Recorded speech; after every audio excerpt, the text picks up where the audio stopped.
Greetings. My name is Kayla Quarles, and I am the training coordinator for the IDEA Data and Research Office. This presentation covers the special education data reporting requirements of Cycle 7 for the school-age student. This part of the presentation will include Cycle 7 referrals for the fiscal year, exits on students between ages 14 through 21, all CEIS data and discipline, which are reports that are obtained from student management. All new referrals for the fiscal year are reported. The fiscal year begins on July 1 of the fall semester and ends June 30th of the spring semester. Make sure that all dates are sequential and in chronological order, meeting the required timelines. Remember that you have 60 calendar days from the day the parent gives consent to complete the evaluation, and that the evaluation date is the date the last test is given. In addition, you have 30 calendar days from the evaluation date to the eligibility determination date or the evaluation conference. Remember that those days are calendar days rather than business days, meaning that weekends and holidays count as a part of the 60 and 30-day time frames. Also be aware of those months that contain 31 days, because you may become out of timelines by one day or two. In reporting all new referrals for the fiscal year, some clarification is needed as to what constitutes a student being added into referral tracking. All referrals being entered should be recorded in the fiscal year they were started in. It is important to remember that even if the student is not placed for services, or if the decision at the referral conference is not to test, the referral should be reported regardless of the outcome. However, a student is not entered into referral tracking if they currently have an IEP and are receiving services. So students who are receiving services but need additional testing are not considered a new referral. Students who come from another school district with an IEP are transfer students and also are not placed into referral tracking. The following fields are pulled from demographics for referral tracking. Under SMS, the Social Security number, grade, name, birth date, gender, ELL, race, and building code. Under the referral module, the resident LEA, if the student attends a private school, and the name of the private school. From the referral tracking module, the following fields are pulled: referral date, parental consent date, any other evaluations dates, eval reasons for missing the 60-day timeline, the eligibility determination date, EDD reason for missing the 30-day timeline, special ed placement, yes or no, the parental placement of consent, coordinated early intervening services, please specify yes or no, the reason the referral is complete, and if the referral is complete, please specify yes or no. Here are the codes and reasons that are used for exceeding the 60 and 30-day timelines. Be aware that the use of the code EV is indicating your program is responsible for delaying the referral and may result in an automatic hit for being out of compliance. If one of these codes are not appropriate, there is an option for OT, which is other, where you can then write the reason the referral is past timelines. However, there are some reasons that you will also be found out of compliance for. Those are holidays, an examiner, maternity leave. These are all not valid reasons because they are known conditions when the referral was started. Arrangements should be made in these situations to make sure the referral is not out of compliance. Summer vacation is also not a valid reason because there is no exception for delaying a referral once it has been made. Waiting on a doctor's report is also not a valid reason if the report is from a hearing or vision issue, since there is already a code for that reason. If it is because of a different kind of doctor, please indicate that when writing in the other reason. Be sure to use the codes available rather than using the other option when the codes available are appropriate. These are the fields pulled as a part of the exits for Cycle 7 for student ages 14 through 21. Remember, students over the age of 18 who are staying until they are 21 need to be changed to a non-graded status. These are the fields that are pulled from demographics.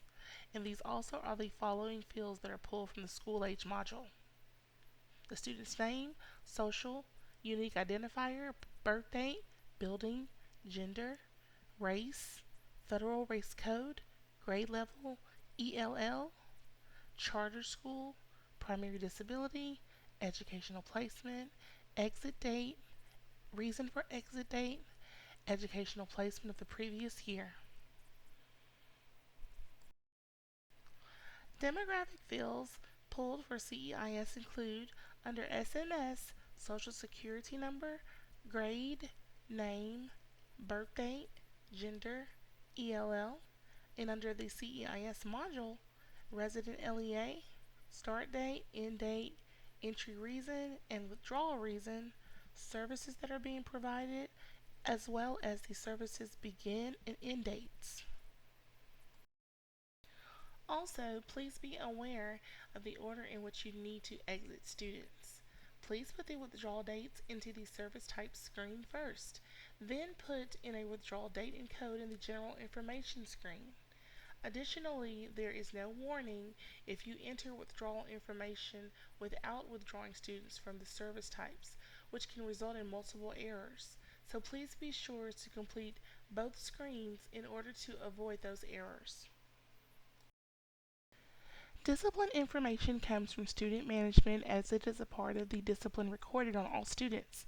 Students must be in special education when the incident or incidents occur. Verify correct coding for in-school suspension and the number of days, out-of-school suspension and the number of days, expulsion codes, ALE. It must be placed and not referred. Remember, there is a difference between a student who is expelled from the district and expelled from the campus. This half of the presentation will cover Cycle 7 review for the school-age students. All data for Cycle 7, including referral tracking, exits, CEIS data, and discipline data, must be submitted by June 15th. You will then have the month of September to review what has been pulled for Cycle 7 in the MySped resource application, accessible through the special education website. There is a procedures manual, mostly in bullet format, to aid you in making sure you have reviewed all areas and addressed all errors. Please take advantage of the opportunity to review your data for the following reasons.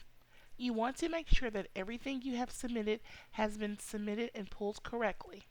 You want to check for typos, number reversals, all dates, code, and fields that are correct and have transferred correctly. You have the opportunity to update records or add data that should be reported as a part of Cycle 7 since the submission date of June 15th during the review periods in the month of September.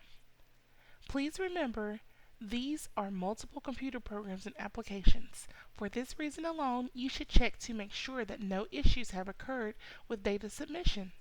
Be sure to check all error reports, even those that may not apply to your district, including early childhood and coordinated early intervening services. Sometimes correcting one error will result in another error being rebuilt. Therefore, be sure to recheck all error reports until all errors are clear. Be sure that all student exits are entered correctly.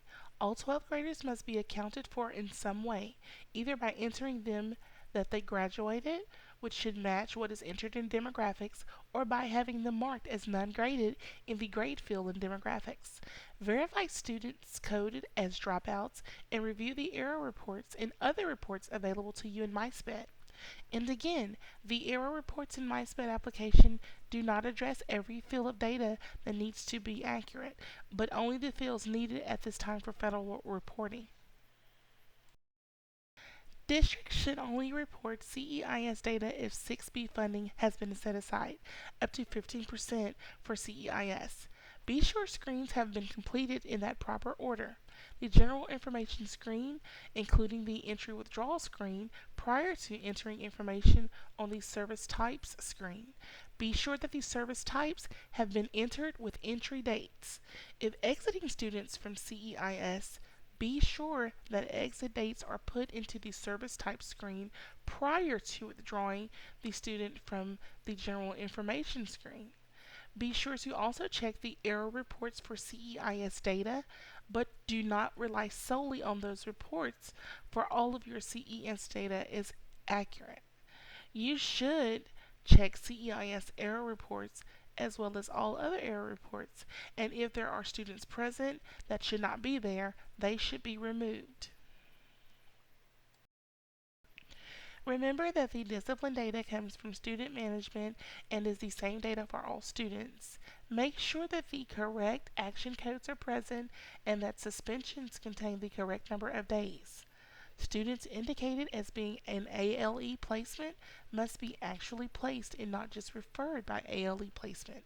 Verify expulsion, which means that the student is expelled from the district and does not constitute a change in special ed placement due to not being allowed in a specific building on campus. Therefore, verify the status of services for expelled students and check for changes in placement. Again, be sure to view and review the error reports in MySped for discipline, but do not solely rely on those error reports for verifying that all discipline data is accurate. All future registration for both data entry training and web conferences will be done through the newer program ASTIS, which I mentioned in the slide before this one. You will access the link to the ASTIS through ArcSped, the same website where you log into your MySped resource. The link for ASTIS can be found in the slide above.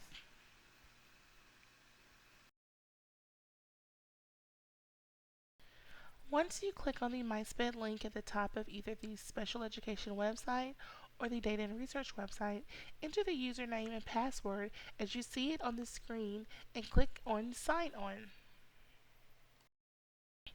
The very first form will be the MySped account registration form. Print out the PDF document and fill it out.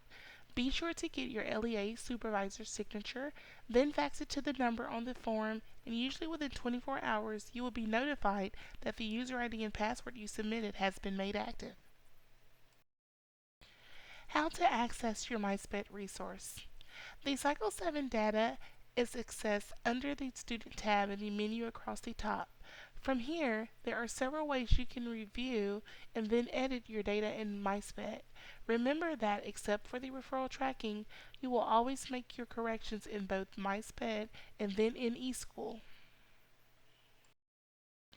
One way you can review your data is to compare the reports you will find in each module or section of data. These reports are PDF documents with totals for each item displayed. For example, you see on the screen reports of totals in the referral tracking module. At the bottom you see 1 for referrals being completed or closed out. The total in the report can be compared with the total number of completed referrals you have in your records.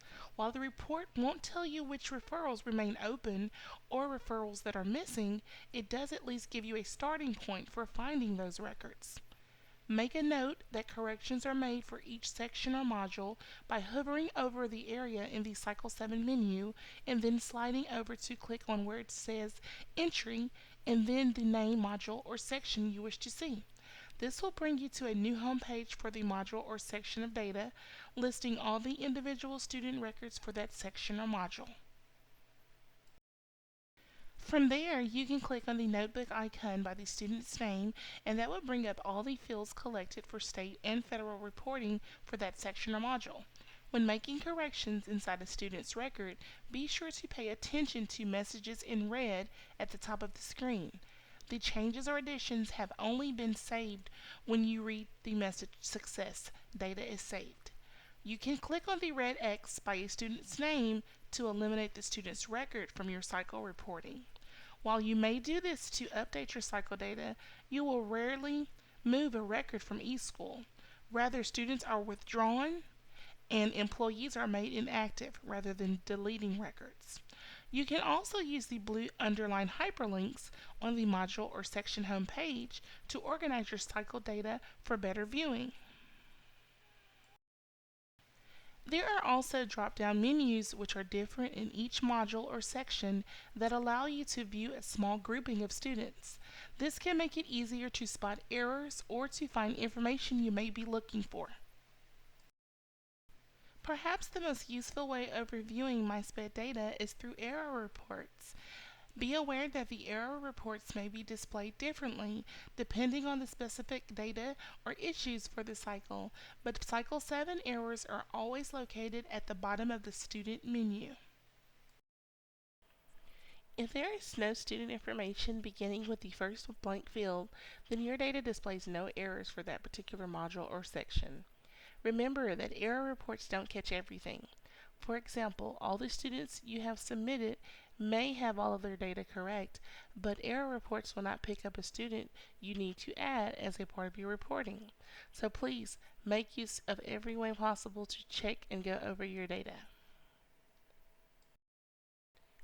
Error reports are dynamic, which means that once the error is corrected in the student's handbook for that particular module or section, the error will be removed from the report. However, remember two things. Sometimes removing one error will cause another to be displayed, so please go back and check your reports until they are cleaned up. A new feature has been added to the error reports to show you the status of your errors and which ones are cleaned up. Most importantly, except for the referral tracking, corrections made in MySped also need to be made in eSchool. Please remember how important it is to export all of your cycle data to Excel once you have reviewed it and made necessary corrections. Though most of the data that can be gathered through the export to Excel feature in MySped can be generated in eSchool through advanced searches, the only way to truly know what you have submitted for the cycle is if you have downloaded and stored a copy of your cycle data. Once you have reviewed and corrected your data, it is extremely important that you download each module or section to Excel and store the data for record keeping and possible later use. When prompted, use the Save As option, and each file will need to be renamed as all are labeled Excel file.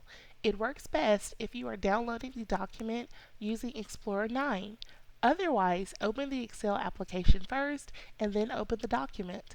Save it, and you will be able to open the document in the future just by clicking on it.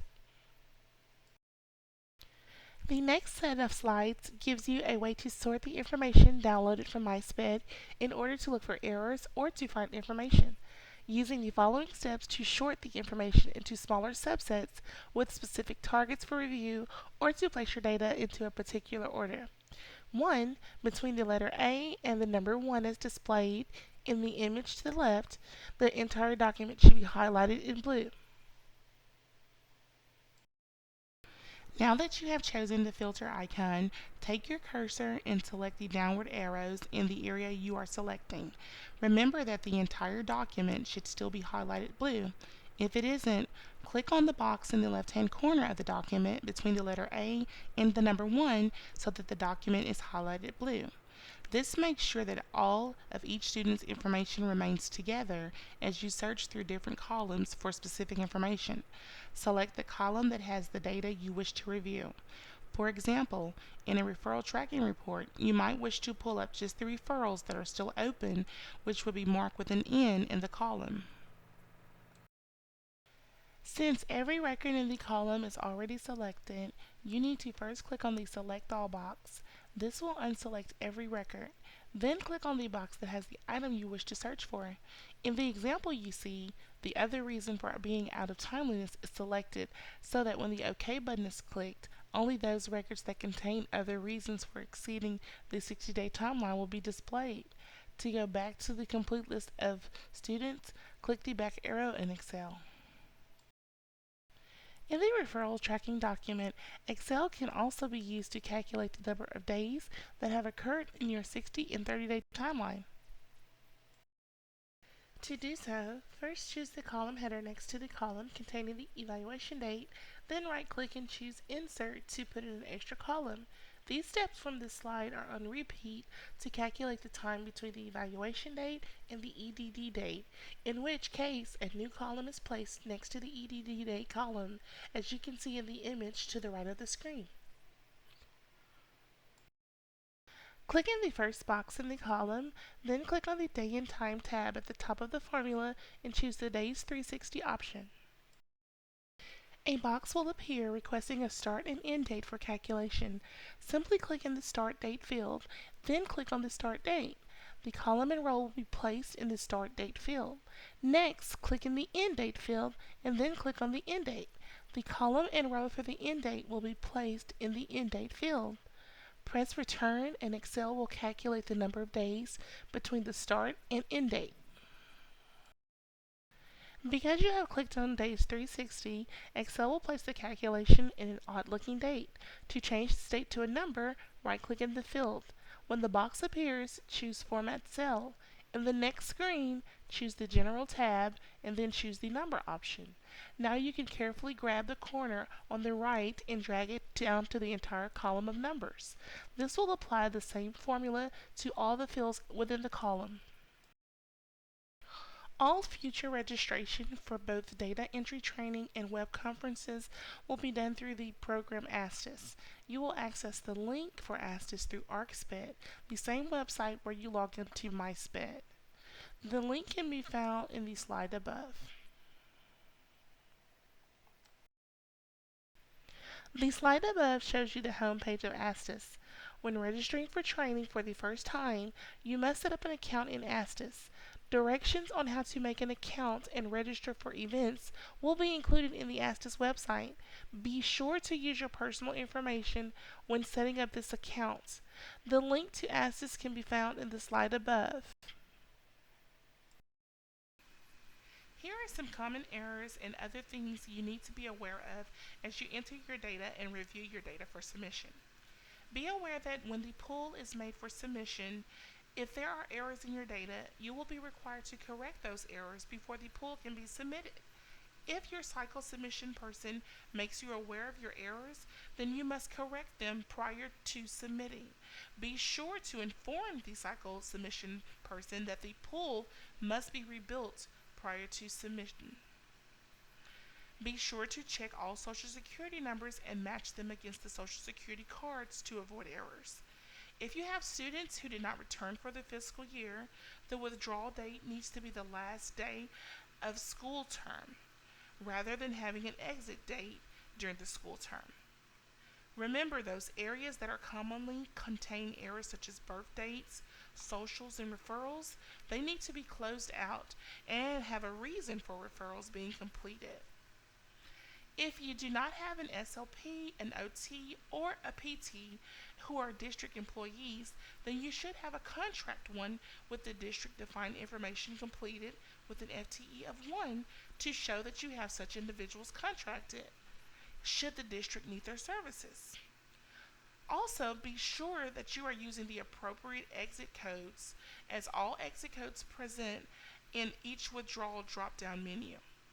Finally, joining the eSchool, TAC, or HAC portal may be helpful for following errors and questions and also other issues submitted by peers who also work on eSchool. Remember that family surveys are due by June 30th. Family surveys collected after June 30th are added to next fiscal year's reporting. Surveys can be submitted online if you prefer not paying for postage. You must request surveys by email containing the information on the screen. Photocopied surveys cannot be scanned and will be returned to the district. Frequently, family surveys are submitted to our office incomplete and out of compliance. To avoid this, please pay careful attention before submitting. Thank you for joining this web conference today on special education reporting requirements. I hope this information was helpful and that it will allow you to better understand what is required during the federal reporting season. If you have any questions or concerns, please contact the IDEA Data and Research Office and any of our staff will be willing to assist you. Thank you.